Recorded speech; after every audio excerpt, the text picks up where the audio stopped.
In this video, I'll show you how to link your Coinbase account to Credit Karma so you can track your crypto balances in your net worth. Step 1. Access net worth. Log into your Credit Karma account and go to the net worth or assets section on the dashboard. Step 2. Add an account. Click the Add Account button or the plus icon usually in the top right corner. Step 3. Search for Coinbase. In the search bar, type Coinbase and select it from the list of financial institutions. Step 4. Authenticate with Plaid.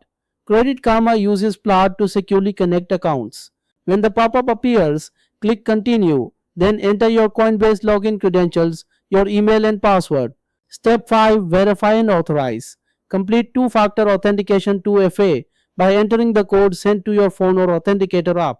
Review the permissions requested, then click Authorize or Allow to let Credit Karma sync your crypto balances. That's it. Your Coinbase assets should now appear automatically in the net worth section of Credit Karma. If this helped, drop a like, subscribe for more finance tips, and hit the bell so you never miss an update. Thanks for watching.